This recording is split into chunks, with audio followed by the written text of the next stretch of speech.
Good afternoon, everybody. Oops, I'll wait. Good afternoon, everybody. I am Becky Heil, the district consultant for Southeast in the State Library of Iowa. And you just heard from Sam Bowers, who is our CE coordinator for the State Library. And I am pleased to introduce you to Carol Kando-Pineda. She works as an outreach specialist for the Federal Trade Commission. And I always think of that and I think, why on earth are we doing something from the FTC? So Carol is going to tell you a little bit about why public libraries are interested in what the FTC has to put out there. So she's going to talk to you a little bit about all the resources that they've got available that you can use both as a consumer as well as with your patrons. With her law degree, Carol works as counsel for the FTC and she manages the consumer outreach campaigns through public libraries. So I know she enjoys talking to public librarians across the country. So please help me welcome Carol. Thank you. Thank you so much, Becky and Sam. I really appreciate it and welcome everybody. Let me just go ahead and get this. There we go. Get some slides up there. I hope you can see them. So today we're going to talk a little bit about how to spot and stop scams. I think it's probably a topic that's relevant to everybody, including myself. Sometimes I'm really struck by, I hear about a new scam and I'm like, how did they think of that? Or I would never have spotted that. So I'm hoping to give you some bright red lines, some warning signs so that you can spot trouble in a general situation. And then we'll go through some of the particular specifics of some of the scams that we see, the more popular ones. Okay, so as I said, we'll make some introductions and we'll talk about the red flags, the hook that they use, and then some ways that you can protect your patrons and yourself. So first, Federal Trade Commission. If you haven't heard of us, we are the nation's oldest general consumer protection agency. There are other federal agencies that do have some consumer protection authority, but FTC is the oldest and we've got the broadest jurisdiction. So we not only do we bring cases, but we educate consumers about their rights and businesses about their responsibilities. So that's a core part of our mission, because we feel like if we can prevent people from losing money in the first place, everybody's going to be far better off. So I just wanted to start out with a quick question just to sort of get the juice flowing and get you thinking a little bit. So according to FTC's complaint data from consumers that have come to us and filed a complaint, consumers reported how many dollars were lost to fraud in 2021. Was it 90 million, 975 million, 5.8 billion, or 7.2 billion? So you don't have to type into the chat because I can't see it, but feel free if you'd like to. But just think about that for a second. And the answer is 5.8 billion. So it's a pretty large number. There's an awful lot of money being lost to fraud. And we know much of that is related to imposter fraud. We'll talk a little bit more about what exactly that means. But scammers are just getting more and more creative about how they try to hook us and get us off balance. Quite a bit of money at stake. And the other message that I wanted to sort of kick off with is that fraud can happen to anyone. Scammers are very professional. They know exactly what they're doing. And they know what kind of hooks work. They know what kind of tactics are going to get us more likely to get thrown off balance. And it's important to remember that. Another point that's important to raise is that very often we make the assumption that it's only older people that are really being targeted or are more likely to lose money to fraud. But the numbers don't necessarily bear that out. Younger people report losing more money on more occasions to fraud, okay? So more often than older people. But older people are losing more money. So the median loss is higher if somebody is 70 or older to lose that money. So I have some numbers right here that, so the median loss for people 20 to 29 is $400 to fraud for people that reported to us. It's $750 for people that are 70 or older. So it's like not quite double. But for people that are over 80, It's $1,700 is the median loss. So as you can see, older people are losing money, in greater amounts, but everybody is possibly losing cash. All right, so let's talk a little bit about what those red flags are, those warning signs that you need to be aware of. No matter what the story is, if you see one of these red flags, your spidey senses should tingle a little bit and tell you might be dealing with a scammer. So first of all, scammers follow the headlines. If there is something happening in the news, whether it's a natural disaster or some kind of emergency situation, like the pandemic, COVID brought scammers out of the woodwork because there was a gap in knowledge. People were concerned. People didn't necessarily know what to do. And so scammers go in there, if there's like a little bit of a crack, they're going to find it and try to take advantage of it. Scammers are going to create high pressure with emotion. So they're going to find something that resonates or that's going to get us worked up and upset, and then use that emotion to create a lot of high pressure and make you more upset. They use a sense of urgency. So between that emotion, the pressure, and you need to act immediately, they're looking for that sweet spot. They know exactly how to take advantage, and they just need to get you off balance just long enough to be able to do that. And with the pressure and the emotion, they sort of knock you off balance. They want you to act now before you have a chance to stop, take a breath, think about it, talk to somebody that you trust, and kind of get your wits about you. Most of the time, people will walk away. They'll know, I don't want to be dealing with this. This doesn't sound right. And scammers know that. So they push you to act as fast as possible.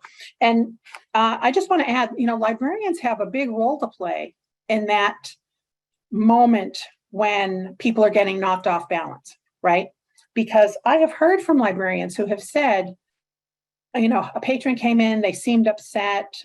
They seemed upset about one thing, but once the librarian had a chance to talk and get a little more information from them and get a little bit of feedback, they could see something else was actually happening and that there was a scam, and they could step in and try to talk to that person and get them to sort of disengage, get off the phone with the scammer, don't go and buy those gift cards, don't wire that money, don't do whatever. And so even though this information is helpful for all of us just on our regular lives, it really is helpful to know you might be able to spot something for a patron before they lose money. Okay, so I think one of the most critical questions, red flags, warning signs is, how have you been asked to pay, right? So scammers create these situations, these stories. There's all kinds of variations on the stories that they're going to tell you. But if somebody asks you to pay by a gift card, I can help you fix that problem with your social security number. I can help you fix that problem with your taxes. You just have to send me this gift card and we'll work it out. We'll take care of the problem today. Don't. Gift cards are for gifts. They're not for payments. Somebody comes to you and says they need to get gift cards to pay somebody. You want to stop them and try to get the lowdown and get them not to do it because it's a scam. If somebody's asking you to wire money and you've never met them in real life, generally you don't want to do that because you can't really get your money back. It's almost impossible. So, and that's one of the key ways why scammers want you to pay in these ways. They want you to pay in ways where it's difficult to get your money back. The money is untraceable. Once you send it, it's gone. They're basically the equivalents of cash. So what if somebody demands that you have to pay them by digital currency or crypto? You really want to think twice about that. I'm going to talk a little bit more about crypto in a minute, but we're starting to see cryptocurrency as being probably the most popular way for scammers to demand that you pay them. And that's because people don't necessarily understand it. People believe that any story about crypto is true, and that if somebody promises them they're going to make big money, they're going to make big money, that crypto is the way to go. And so people are more likely to be open to sending it and to think that it's a perfectly normal situation. And you really want to think twice because we know it's becoming a method for fraud. All right, so let's talk just a smidge more about cryptocurrency. So not only is it being demanded as a method of payment for all kinds of scams, all kinds of imposters, there are also very specific cryptocurrency scams. And most of those revolve around investment business opportunities, right? So the scammer guarantees that you'll make all kinds of money. They promise a really big payout. You know, it's almost like free money. You know, you can't imagine that you're going to make money hand over fist, those kind of really big pie in the sky kinds of claims. And very often they make those claims without any details or any explanations. Again, that's because cryptocurrency is a new thing. None of us necessarily really understands how it works and what people are doing. But everybody wants to sort of get caught up in that bandwagon and get involved. And, you know, scammers know that, and that's why they're taking advantage. Okay, so when it comes to imposters, there's, you know, an infinite variety in the kinds of stories, but I'm going to focus on some of the more, the ones we've seen for a long time and that are still pretty popular. So for instance, online romance scams, we've seen these skyrocket over the last 5 years.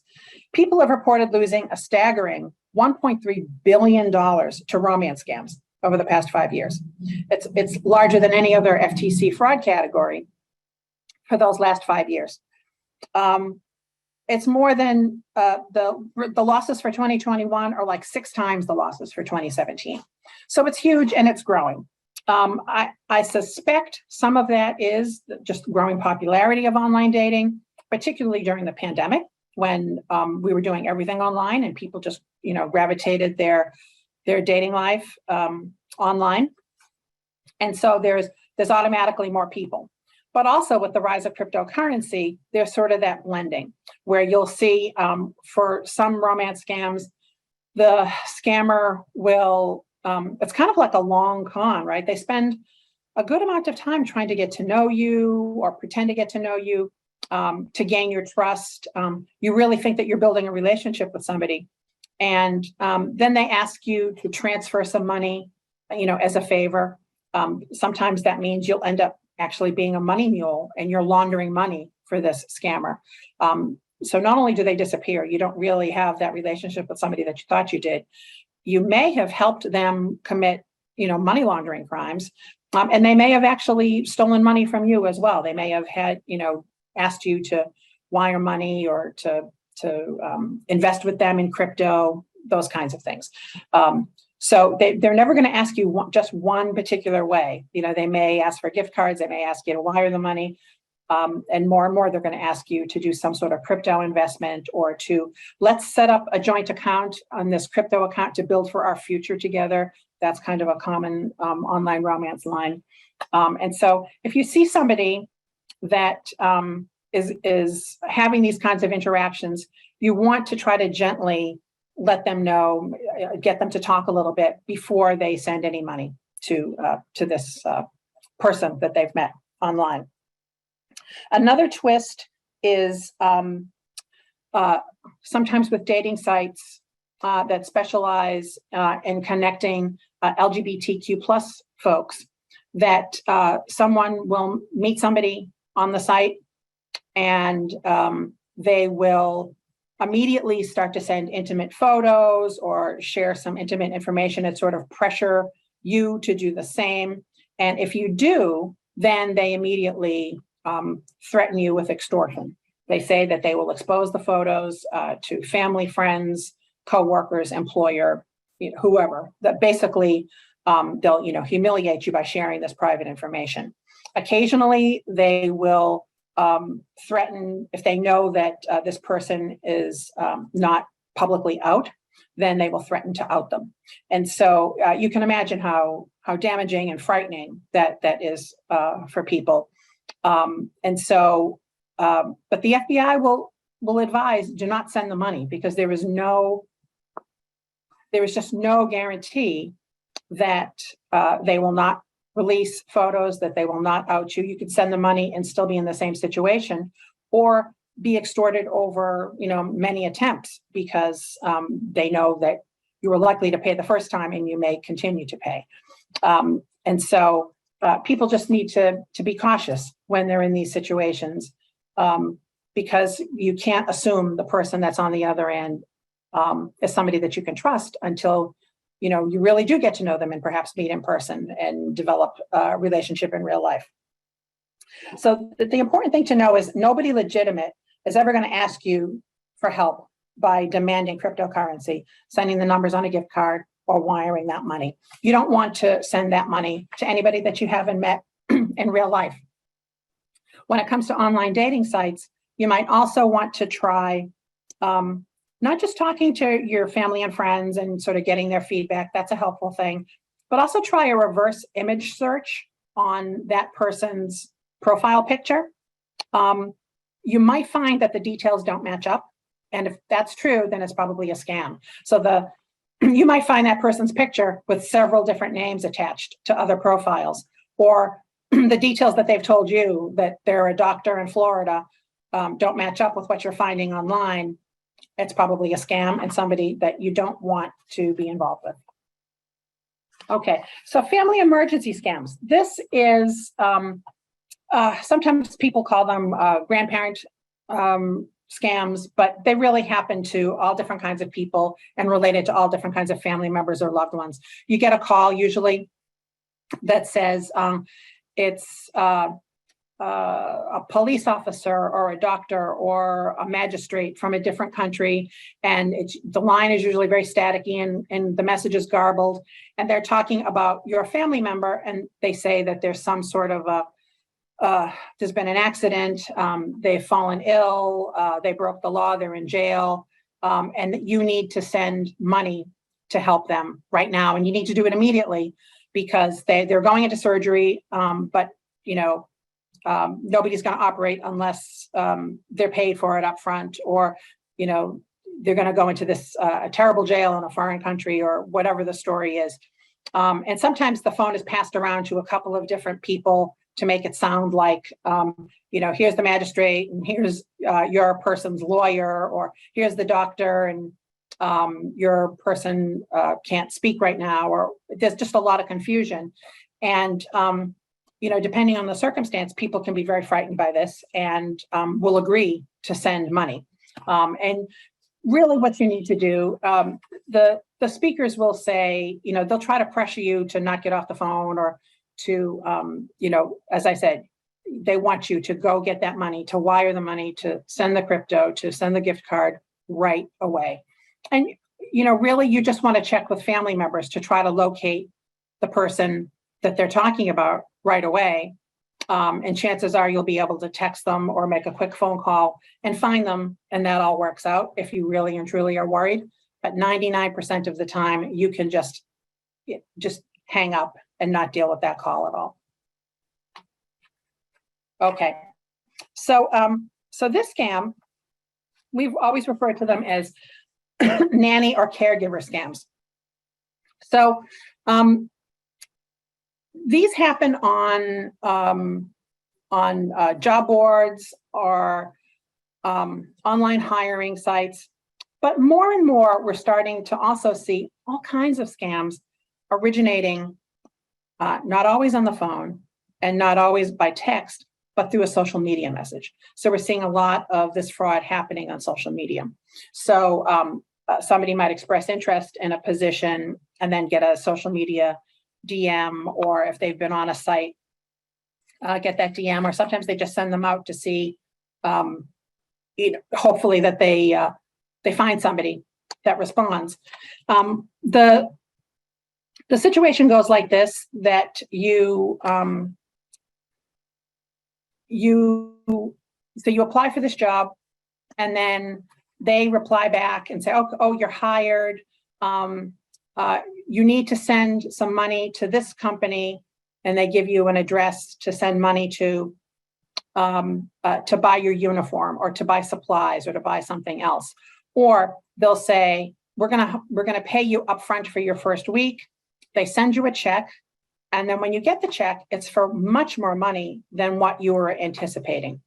And so you get in touch with them and you say, I got this check, it's for too much. Or they'll contact you and say, oh, we sent the wrong check. We mixed up the amounts. We were only supposed to send you 500. We sent you 1,500. Could you please wire back that $1,000? And most people will see this and, feel very concerned, like, oh, this isn't my money. I can't keep it. I need to get this back immediately.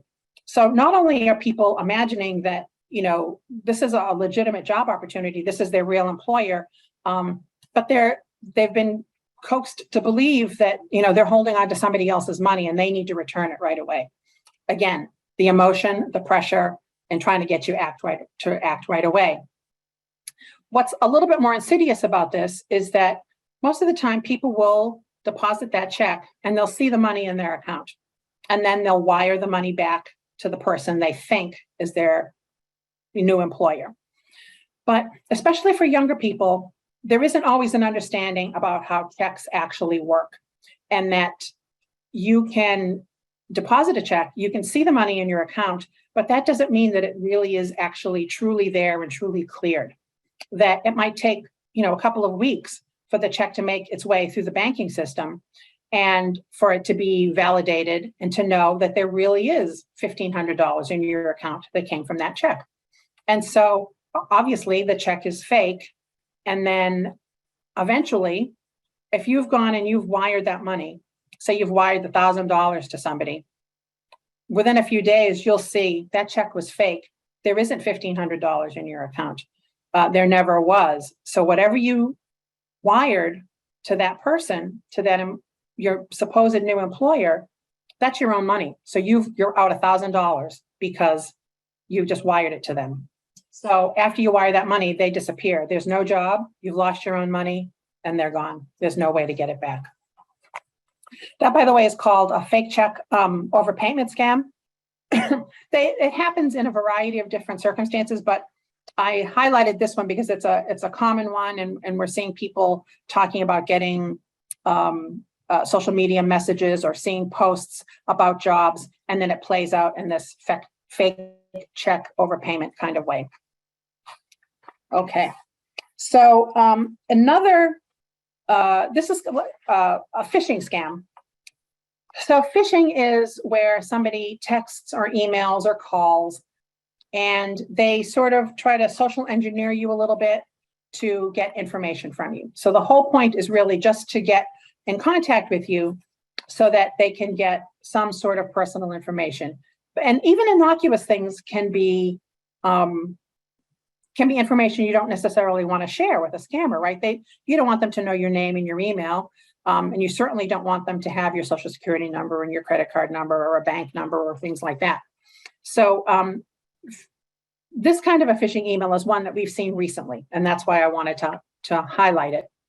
And it says, got a text from Costco or Home Depot about a survey? Don't click on the link. It's a scam. So the scammers will text you and they'll claim to be, they're imposters, impersonators. They're claiming to be from Costco or Home Depot. Hey, take this survey and get into a drawing to win a power saw or a gift card or whatever it is. With different retailers, it changes over time. Sometimes they'll say they'll say they're from Walmart, or they'll say they're from a different store, and the prize might change. But the hook is always take this survey and you'll win something, or you'll at least be in the lottery to win something. And as soon as you click on the link, it takes you to a site that probably has a keystroke logger on it or some other way to steal your name and password as you're typing them in, or other information. Or it might even be able to implant harmful software called malware onto your phone and to be able to steal information from your phone that way. So really the bottom line is, if you get an email or a text out of the blue with a link in it, don't click on the link. It's just not worth the risk. Same thing with, did you get a text from your own number with a link in it? Don't click, that's a scam. So I include this one because it is kind of a curiosity, and I've heard from other people, they clicked without thinking because they didn't perceive any threat, that it came from their own phone, and it just sort of surprised them, and just the novelty of it, they wanted to find out what it was all about. Or they were concerned that somebody had taken over their phone.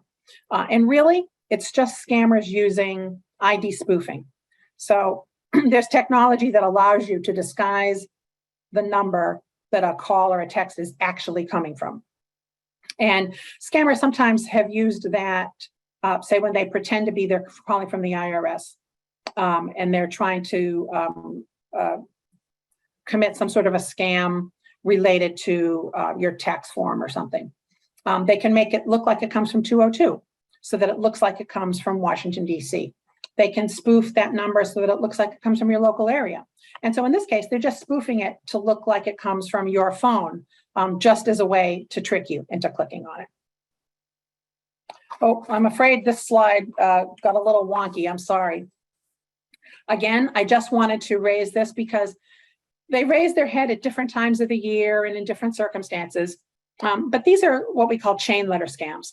So you'll see, especially on social media, somebody, maybe a friend or maybe somebody that's a friend of a friend, might send you an email that says, hey, play these games. Come play this game. It's really fun and there's no way to lose.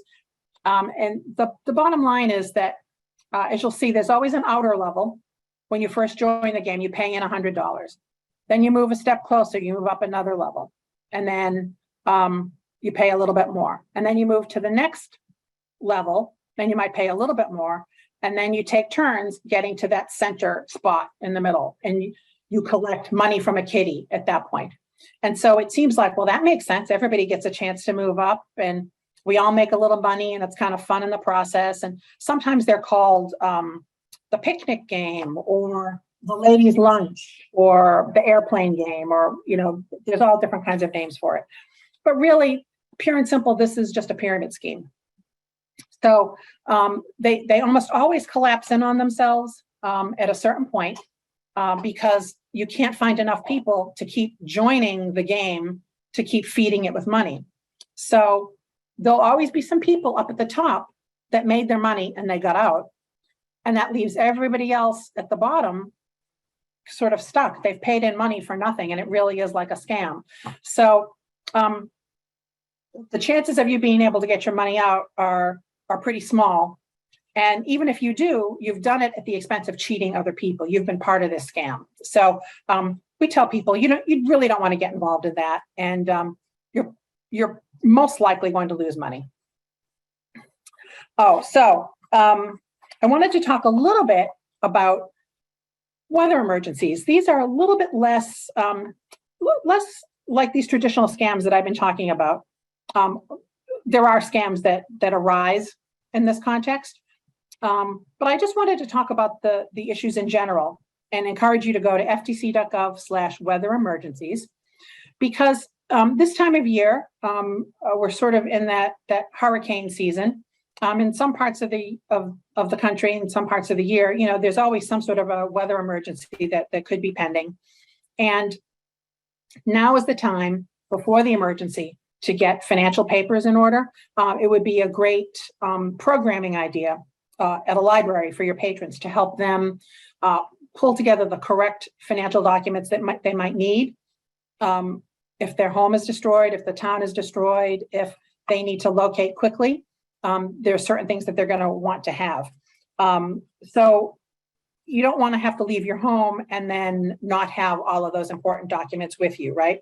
You want to have them in a portable a portable box or something that you can carry, something that's fireproof and waterproof and all of that. If you're missing important documents after you do your inventory, you want to replace them now. You want to have them before trouble arises. Just have your ducks all lined up in a row. So the first thing you want to do is like some sort of a household inventory. You make a list of your possessions and you want to document it. You can do photos or video, or you can write them down, whatever is easier for you. But it will help when it comes time for insurance claims if you have that inventory of your belongings. Technology can be your friend here. Tools like online bill pay or virtual safe deposit boxes, flash drives can help you safeguard a lot of those documents and at least have an extra copy that you could stow someplace else, or you could take it with you. It makes it a lot more convenient to update things as well as you have to over time. That lockable fireproof file box is really helpful to put in some things that you have only in paper. That way you want to keep it someplace accessible where you can grab it and go if you need to. Renting a safe deposit box can be a good idea because you can keep a lot of your documents off-site, at a public place like a bank. In some circumstances, if even the bank is destroyed, that's only going to help you so much, but it is kind of a good backstop to have. And you want to make sure that you update that information on a pretty regular basis. So on our site, ftc.gov/libraries, that's our library portal. So all of the sites that I'm talking about today and this information, you can access through that portal if you don't want to go to our main site. That's ftc.gov/libraries. And on there, we've got some suggestions for various promotions that happen through the year, like Identity Theft Week and Pride Month, Pride Disability Month, National Consumer Protection Week, things like that, where you might be able to work some consumer education messages or some scam avoiding messages into the programming that you're already doing. Or maybe you want to develop a consumer program around one of the issues that you see. And I think weather emergencies is a good topic for that. In addition to the planning information, we also have information about avoiding scams after some sort of a weather emergency, mostly related to removal of debris and fixing the home, but also charity scams and things like that. So definitely check that out, and you might want to think about it for programming for your library. All right, so let's talk about, this is the last scam that I wanted to touch on, scams through mobile payment apps. So, I know what Venmo and Zelle are. I don't have them on my phone. I don't use them, but I bet many, many, many of you and your patrons are using these kinds of apps. And so they can be very, very convenient, but there are some pitfalls as well. And I wanted to just raise these. These are some that we've uncovered in the course of doing our work, and I wanted to share them right now. So you want to make sure you're sending money to the right person. So, okay, that slide is wrong. I apologize. Make big claims without details or explanations. I'm not sure where that came from. Anyway, ignore that. But are you sending money to the right person? So sometimes we've heard from some consumers, they got a text and they assumed it was somebody that they knew or it looked familiar. And so they just went ahead and sent the money because they knew they owed somebody some money. And you don't want to make any assumptions like that. You want to double check the person that you intend to send the money to, that you've got the correct, account name, and that you're sending it to the right person, to the right telephone number, to whatever. For your own account, you want to make sure that you protect it like you would with any other account. So you don't want to share credentials even with your best bud, right? You just don't want to share that around so that somebody could misuse your account, or that information could fall into the wrong hands and they could misuse the account. You want to use a PIN, some sort of a code password, or multi-factor authentication. That's really preferable. So multi-factor authentication is when you've got the password and another bit of information. Usually it's a code that's texted to your phone or emailed to you, or is generated by some kind of a token or an app. So those two things make your account much more secure, because it's much harder for a scammer to have both of those pieces of information at the same time to be able to log in.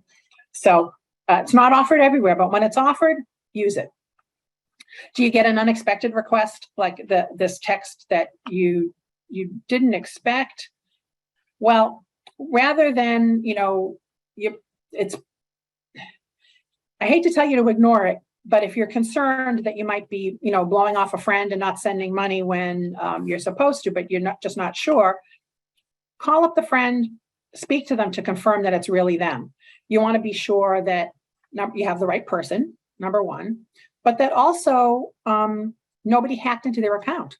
Because if they said, well, I never sent you a request, but that's my number, but I never sent you the request, then there could be a problem with their account. So not only does it help you, but it helps them as well. Okay, so let's talk about a few ways to protect yourself. So very general online security information. You want to keep your security software up to date. You want to keep your operating system updated too. You probably want to set them to update automatically so that you don't have to think about it. Sometimes these updates happen quite frequently, and if there are issues, there might be patches that are coming out more than once a day. And so you don't want that to back up, especially if you're away or you're not at your computer for a while. If you set it automatically, then you know your computer is always updated. So you want to assume that public Wi-Fi is not secure. So for your patrons, I don't know, I guess it depends on every library, whether or not your Wi-Fi is secure or if it's a public Wi-Fi. I'm assuming you offer at least some public Wi-Fi. I know years ago, librarians told me they wanted to help their patrons walk through our identity theft site and help them file a report and get the paperwork that would help them recover. But they were concerned about doing it over a public Wi-Fi site. And we share that concern as well. We would love for librarians to be able to help people to do those kinds of sensitive things. But you want to be careful about doing that over a public Wi-Fi. If you could have that sort of work done on a Wi-Fi account that was locked down, it would be preferable if you can. Also, there are ways that you can stop scam calls before you get them.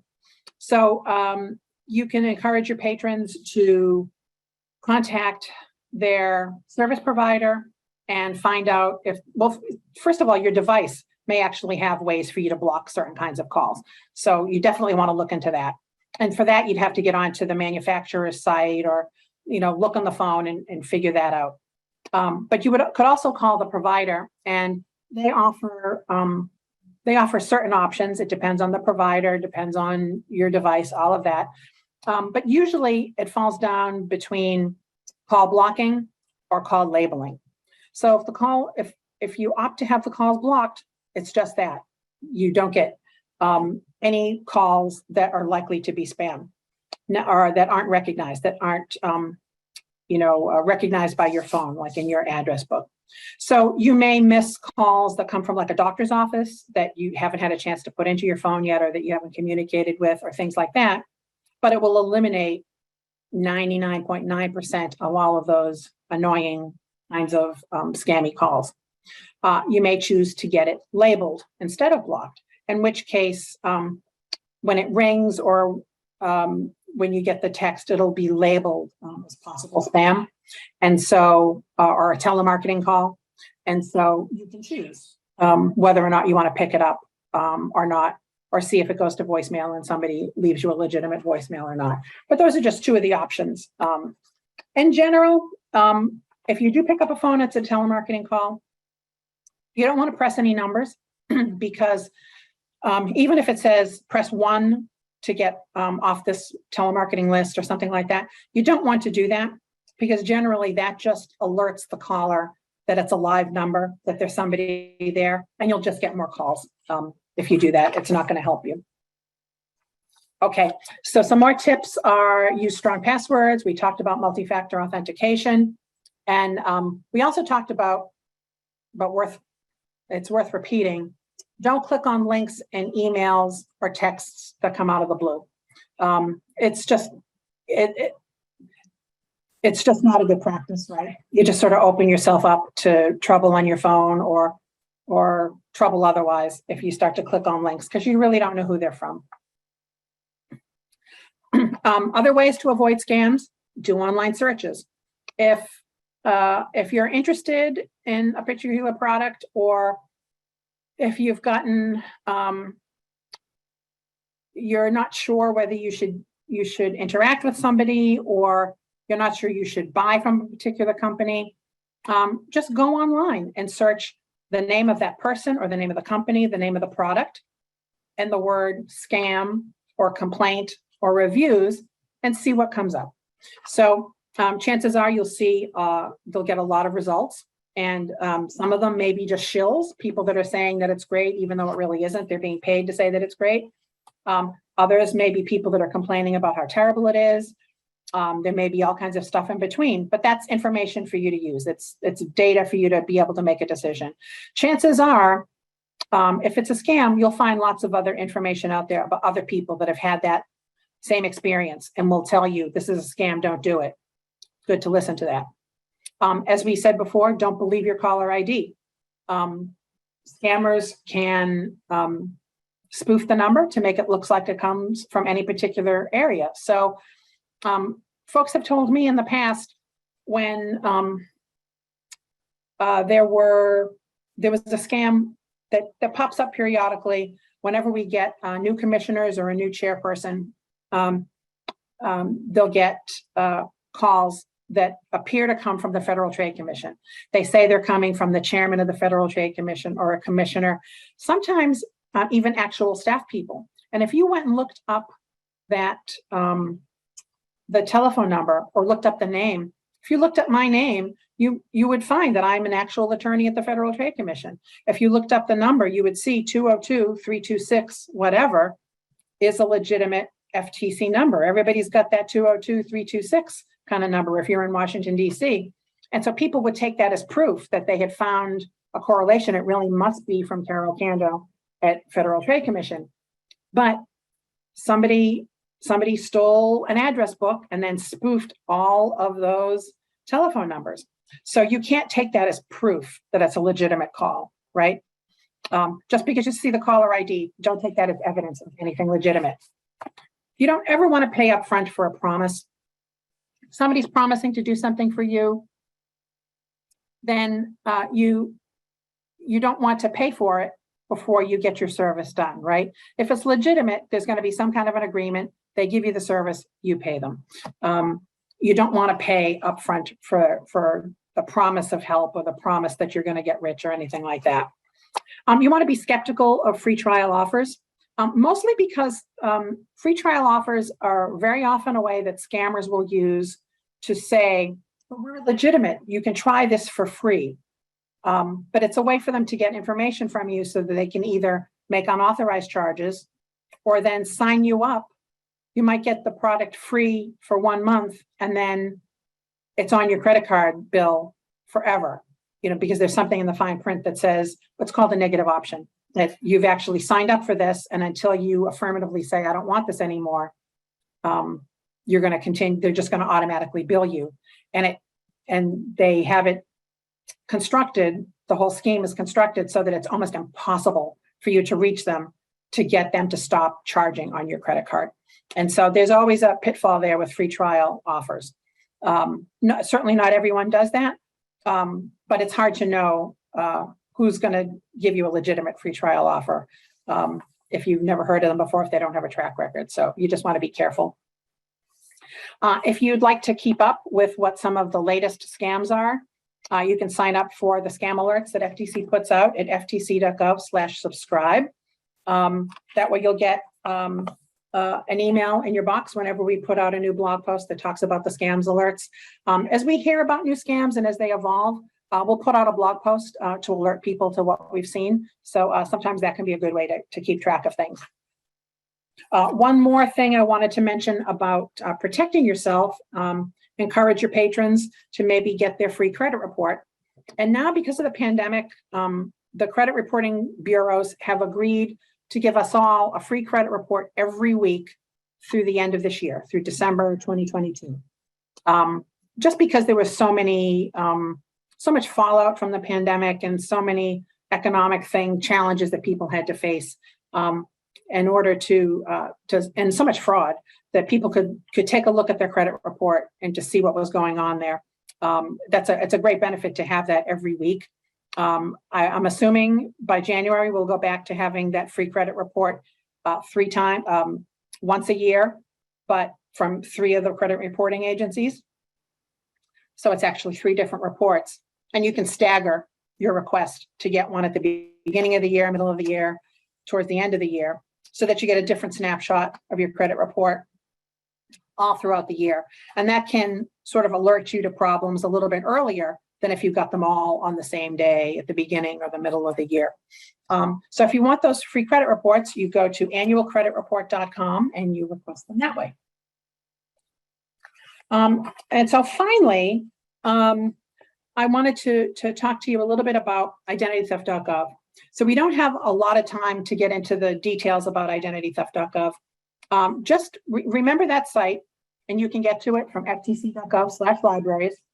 But it helps consumers who have experienced identity theft report it to the FTC, create some documents that can help them start the recovery process, letters and an identity theft report. You can go to the different companies and show them that you're the identity theft victim and get the paperwork to do that.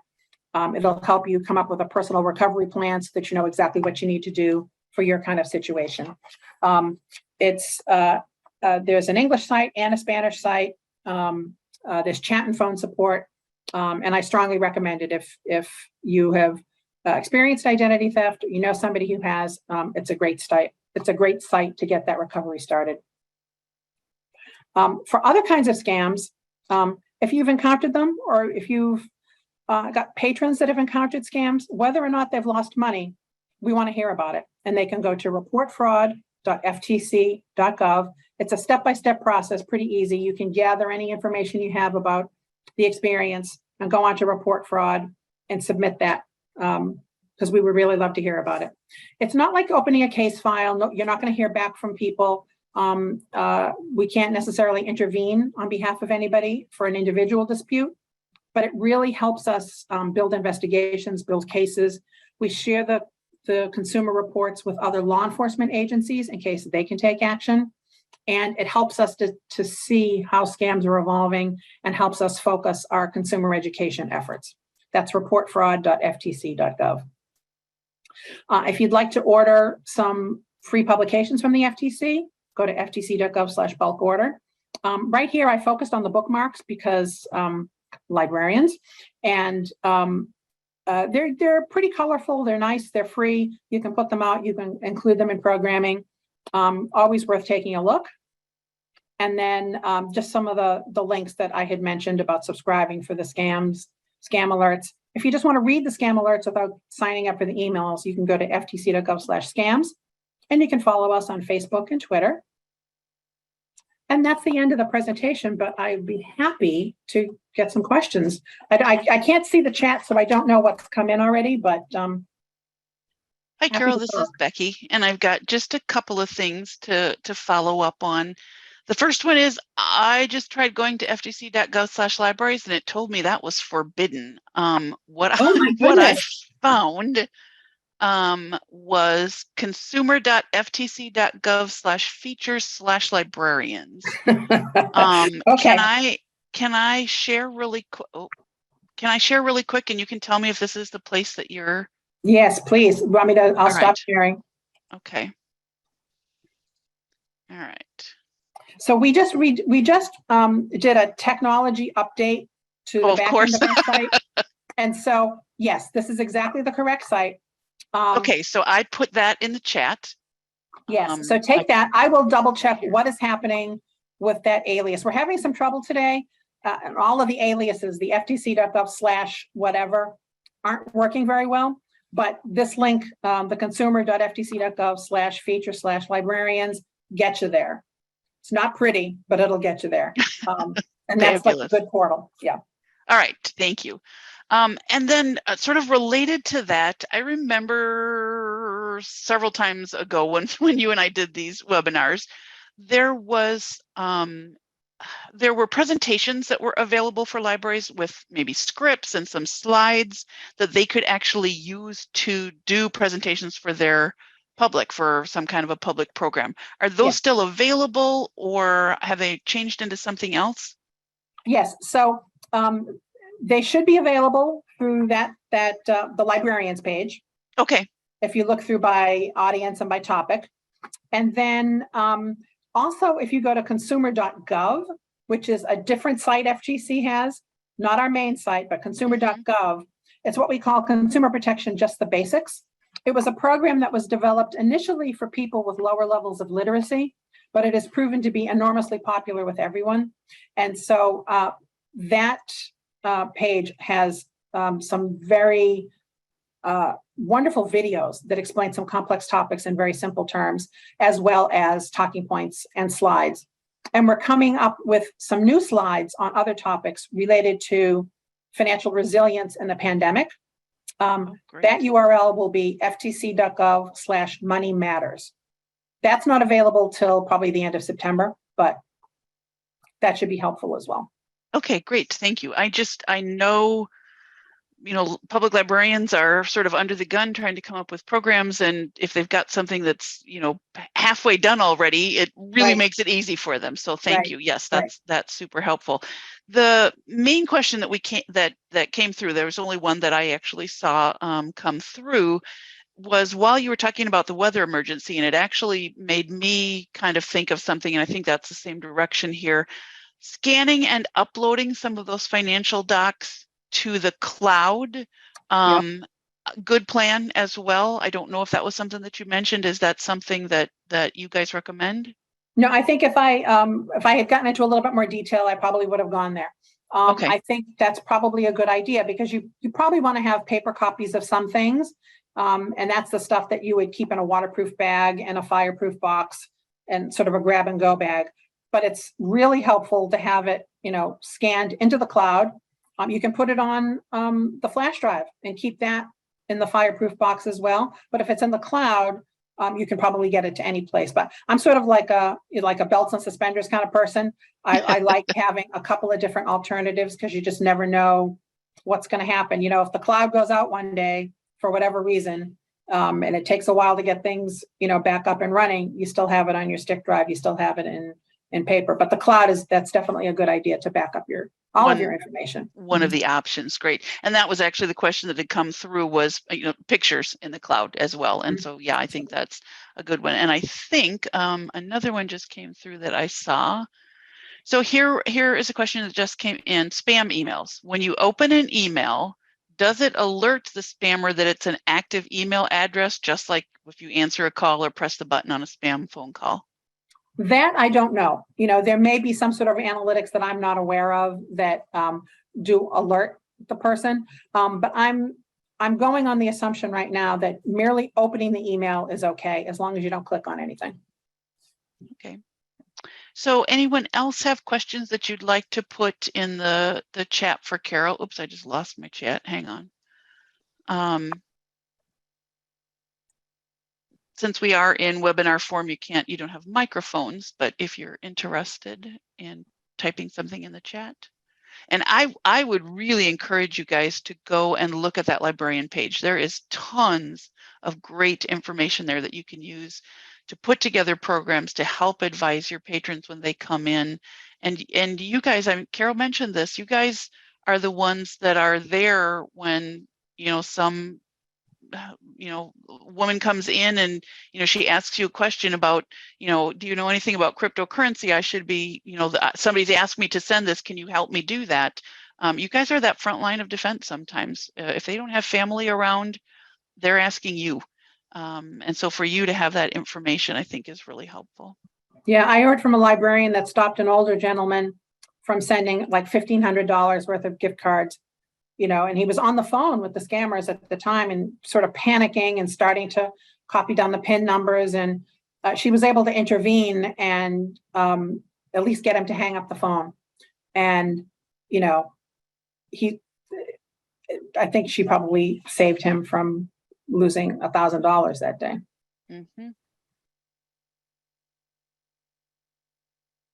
Becky pointed this out in the chat, but we had an instance here in the state recently that someone had sort of scraped an address book from one of the public libraries and then was using that to send spoof messages. So I think a lot of these spams are maybe ones that our librarians have seen recently, and unfortunately, some of them had sort of state library names associated with them. So that was an adventure for many of us this spring and summer.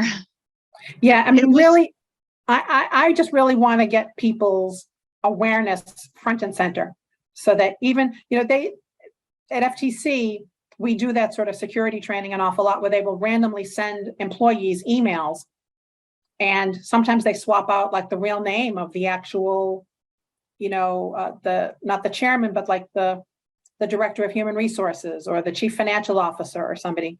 And they put in all the mistakes that they've told us about, that they've warned us. And they just sort of see months later, they see, are you paying attention? Are you listening? Did you forward it to the spam box that you're supposed to forward it to? Or did you open it? Did you just forward it to your coworker and then call them about it, which you're not supposed to do? And so hopefully trainings like this will at least trip a little something in your head, like, oh, that doesn't sound right. I remember hearing something about that. Because all you need to do is just slow down enough to break that spell with them. And then we're good. That's exactly what happened. What they actually got with this, the latest one that hit the state library, was they actually got real emails. So it was an email that I had sent to a group of librarians, and then they had added links on the bottom to that. And most of the people that contacted me did exactly what you said. They said, there's something a little off about this. And they stopped and took their time and asked and questioned it. And we had a few people who had it get stopped with either their ISP or some kind of firewall that they have on their network. And they said, I got this message from you, but I can't open it because, it says that it's spam. And it is. It was. Yep. It was not from me. Yep. So yeah, we had a lot of people do all the right things at that point and stop and think if it was legitimate or not. Yep, that's the best we can ask for. Right. Anything else, Sam? I do not have anything else. I want to say thank you to Carol for taking time today, and for Becky for being our moderator. Look for an email in the next day or two from Iowa Learns reminding you to complete the evaluation. You can also access the slides that Carol shared today. And Carol, I did update that link and do a couple other things on the slides as we went along, and posted them into our LMS. So folks can download those as an attachment within Iowa Learns right now. But thanks again, everyone, for coming today. A special thank you to Carol for being here, and to all of you guys, and best of luck in sharing this information with your patrons and staff and keeping everyone safe online. So thanks again, and have a great rest of your day. Thanks. Good to see you again, Carol. Thanks, everybody. I appreciate it.